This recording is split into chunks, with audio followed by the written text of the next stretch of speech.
guys, it's Lex and welcome back to Fallout 3.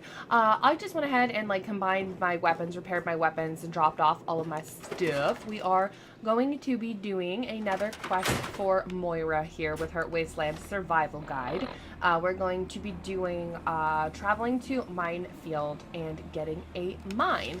And also, we will be getting DogMeat now. DogMeat is on the way to MineField, which was one of the reasons why last episode I said that we were definitely going to go get DogMeat, but we're just not going to get him yet.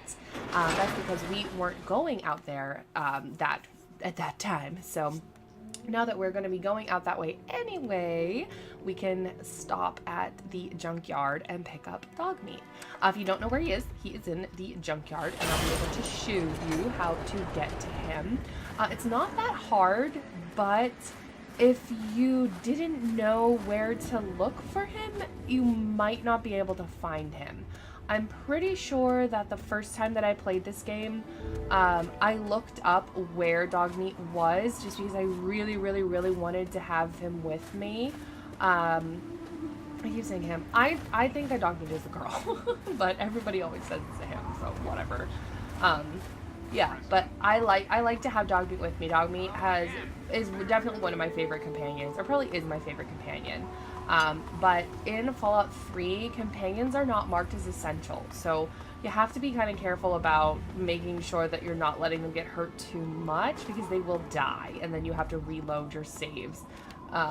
That's probably going to seem like super crazy to people that have only played Fallout 4 and haven't played Fallout 3. I don't know if the companions are essential in New Vegas or not, just because I haven't completed New Vegas. I do have a playthrough of it started on my channel, but since we got the capture card, I've been so obsessed with just being able to play games that I don't even have a weapon equipped. I've just been really wanting to play Fallout 3 more than New Vegas, because I've wanted to play Fallout 3 since I got my channel, and I'm actually finally able to do so now. So Fallout New Vegas is not abandoned, it's just kind of been put on the back burner a little bit since I'm able to play Fallout 3 now. So the Springvale School does have some raiders in it, so you'll want to watch out for that. There are 3, I believe. There's the one dude up top here, the guy that's right in front of you that I already killed, and there's one on he died already. There's one on the lower level. I love how they try to say that these games are totally random. There's that one that's on the lower. Oh, button. The guy that's on the lower level. They try to say that they're random with their spawning of their enemies or whatever, but I've played through this game an unbelievably ridiculous amount of times. And every single time that I come here and I go around this way, there's 3 raiders. They're always in the same spot. The only thing that seems to change is what the weapons are that they have, and maybe what the random loot is that they have on them. So I'm not going to explore the Springvale School right now. We'll do it later, we'll do it eventually, but I just happened to go past it on the way here, and I knew that there was some guys up here. There are a couple of things you can get up top here that are on the outside, and there's definitely a couple things you can get on the bottom level here that we're going to go take a look at. I don't know why I picked up that Team Canada and made it. I always pick up weapons I never use, like the Chinese pistols and the 32 caliber pistols. I never use them, but I always pick them up, and I think it's just a weird habit that I have of doing it. A lot of the times all these lockers down here will have some stuff in them.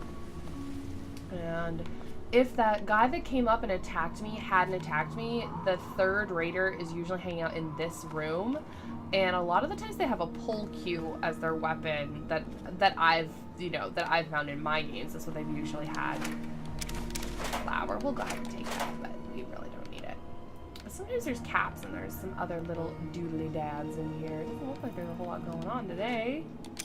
There's some money. Sometimes there's cherry bombs and lunch boxes, stuff that you would, a vacuum cleaner, stuff that you would find, obviously a switchblade and a baseball glove are definitely something that a kid might have in their locker at school. But there's multiple ways to get into the Springvale School if you guys wanted to do that beforehand. It's just full of raiders. So I know I was saying last episode about how sometimes if you take the gasoline tank before you take the handle, so hopefully it'll do it for me because I'm trying to show you, but every single time that I've ever taken one of these off of this stack of tires, the bottom tire falls into the map. So let's see if it happens. Yep, there we go. Fell into the map. I don't know if that's a bug that other people have had, but I'm not exaggerating. Literally every time that I have played this game, the bajillion times that I have played this game, that lower tire has fallen into the map and killed itself. So, we are still on our way to MineField. You guys will have to let me know if you want me to cut out all the, like, traveling. I tend to leave it in. I don't know. It doesn't really bother me to like, chat and stuff while I'm traveling, but if you want to brave the radiation, there's sometimes some stuff down there, but I'm not super worried about it. It's never anything that great. But when you come down here, if you go over to the left and go on this dock, there's a Nuka-Cola for you if you want it. Ooh, look at that. A Nuka-Cola. How lovely.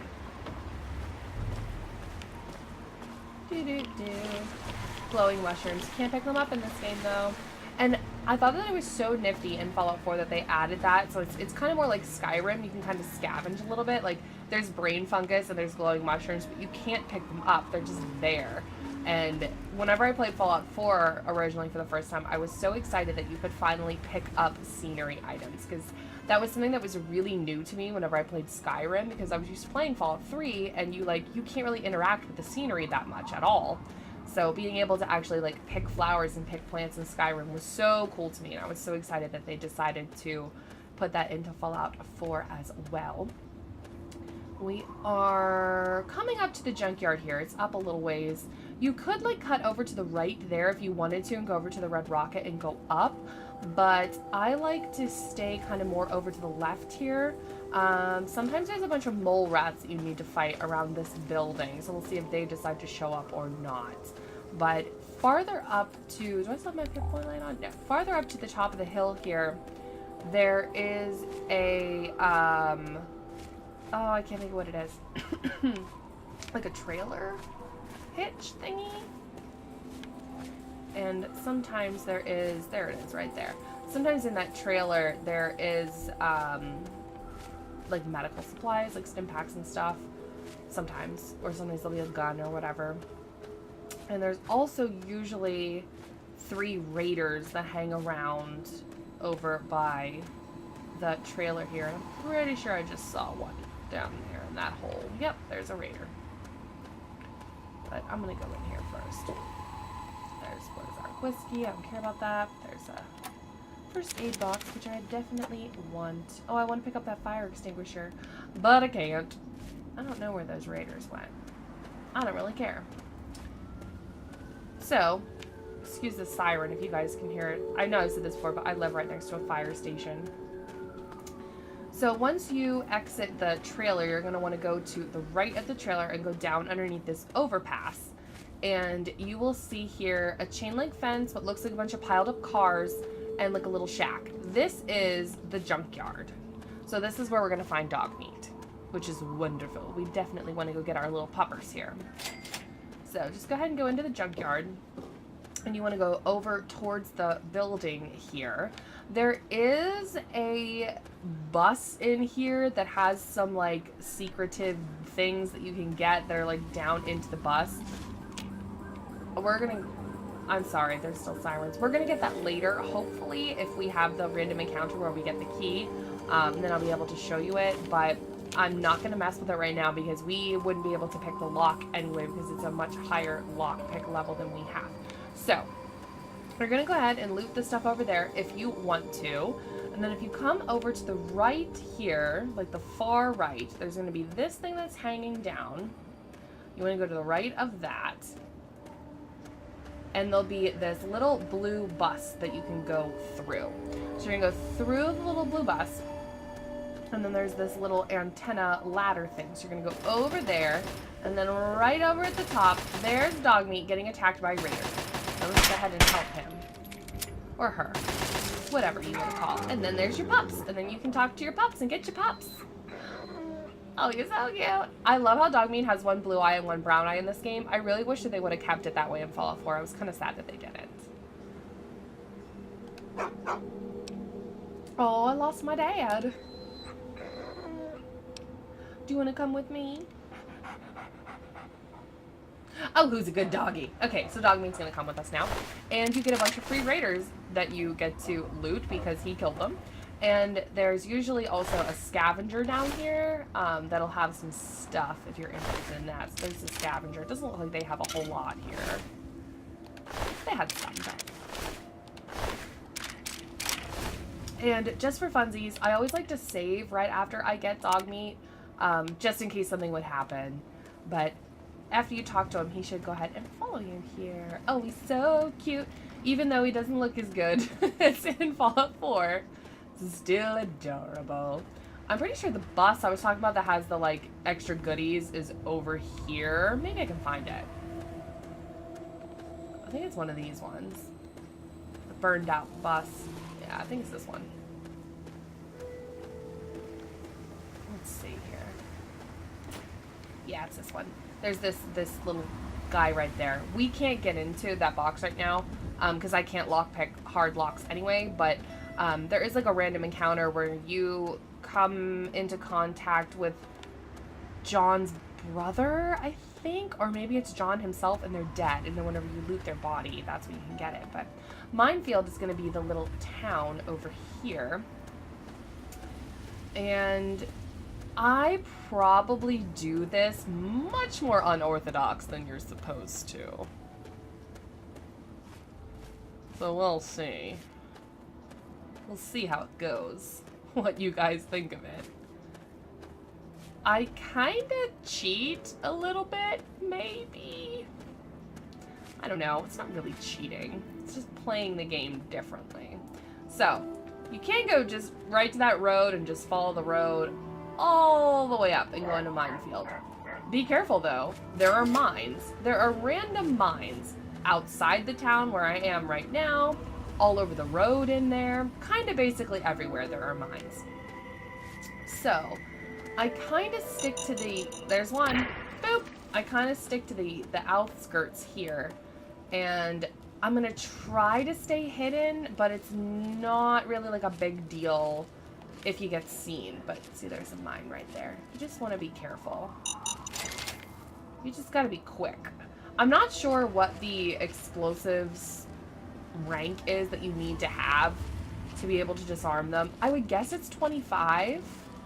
And if you're playing the game similar to what I'm doing here, you'll be totally able to do it because you would have already taken the explosive perk at the beginning.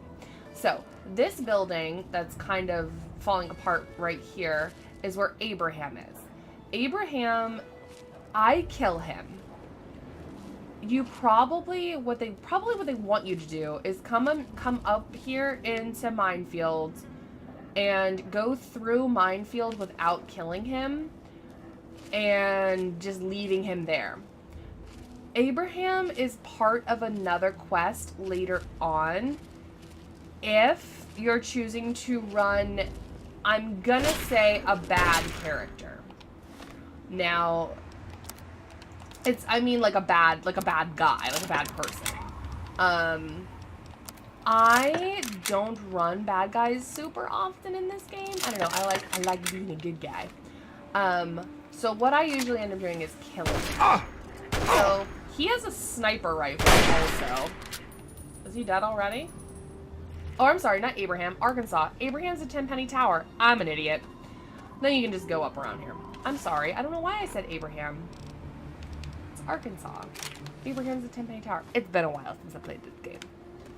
So I'm hoping I can actually remember where everything is. Actually, I guess it wouldn't really matter if I did it.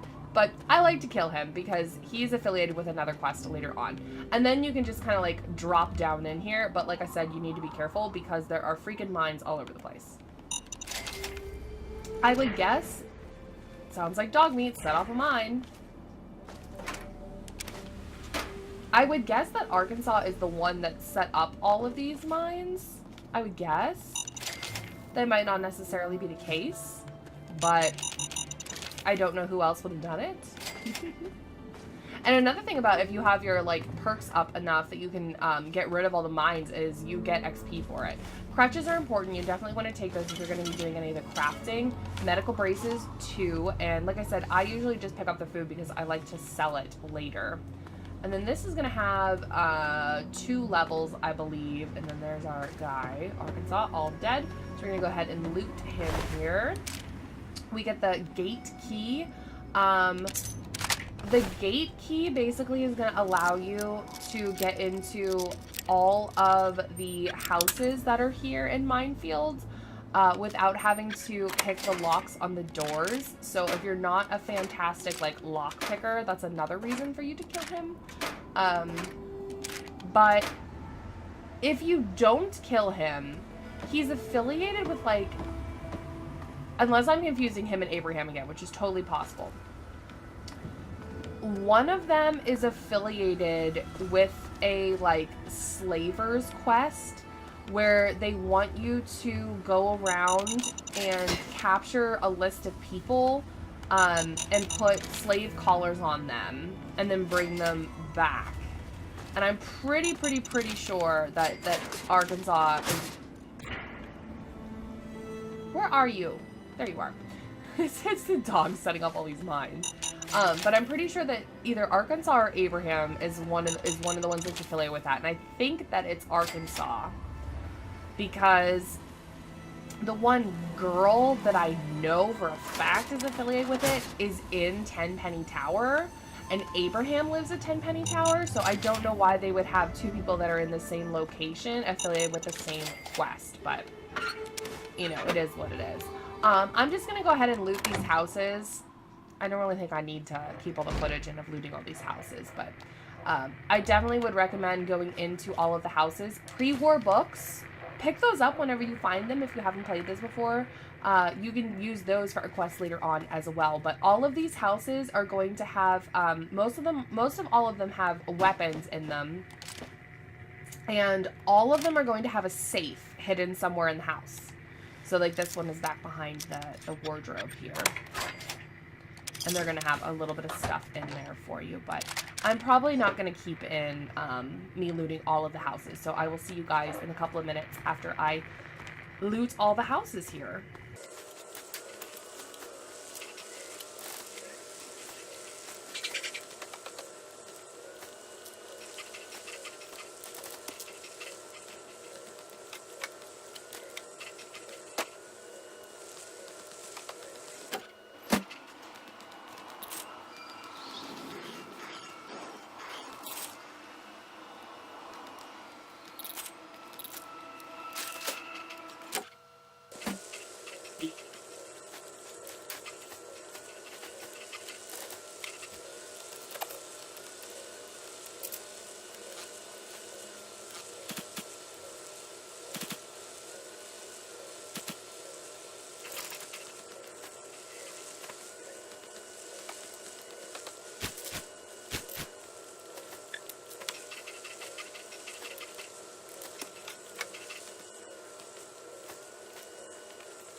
Okay, so either after or before or during or whenever you want to do it, to finish this quest for Moira, besides bringing her a landmine, you need to go to this playground that's in the center of MineField. I know it's dark. I went home to Megaton to drop off a couple of things.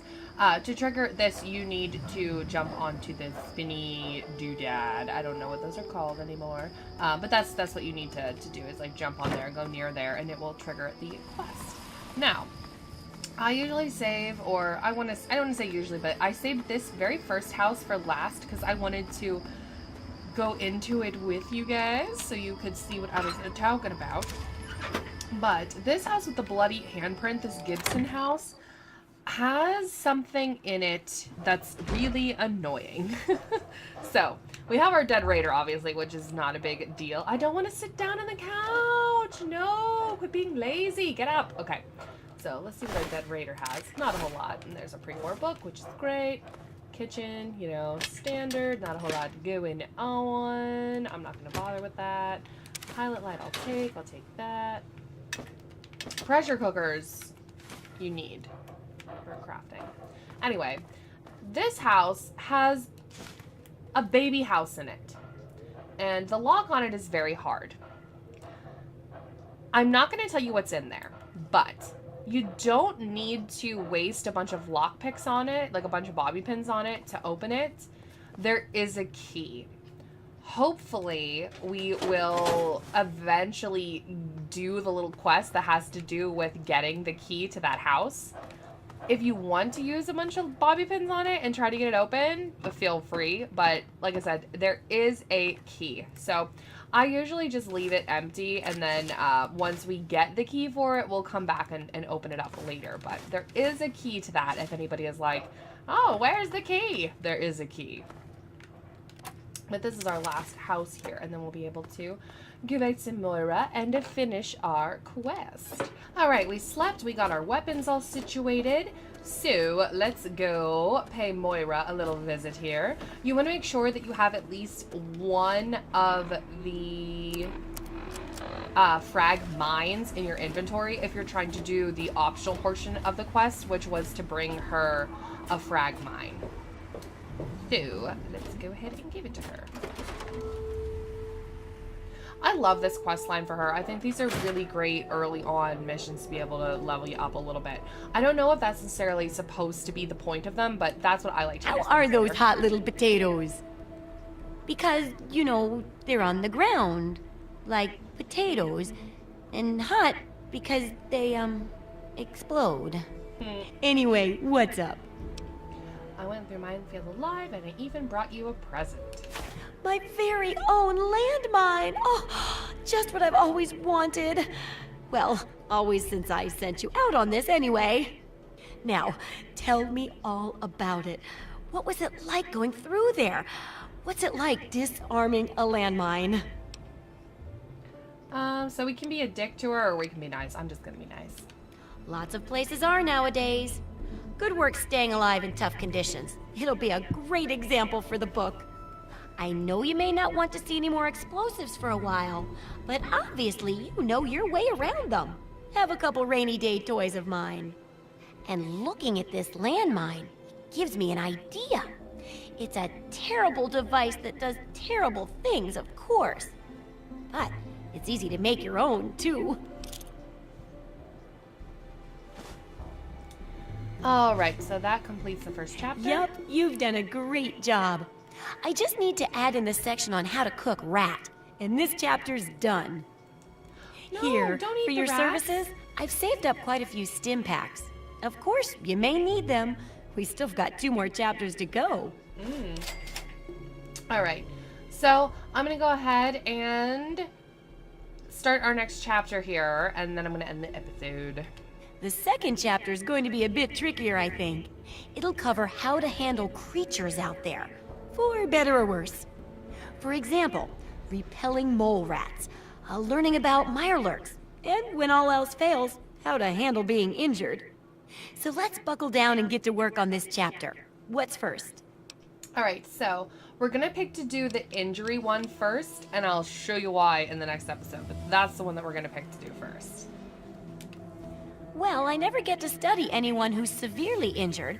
Not without them crying to be fixed right away or trying to bleed out and all that. But obviously, you can handle a lot of abuse. So if I'm ever going to find a good example of human anatomy and injury resistance, it'd be you. Next time you get badly injured, return here so I can examine you before I heal you up. I mean, you're going to get yourself hurt anyway, right? Yeah, I guess so. Wow, what a great research assistant you are. I mean, really, that's dedication. Demonstrating how to withstand pain by getting injured? Wow.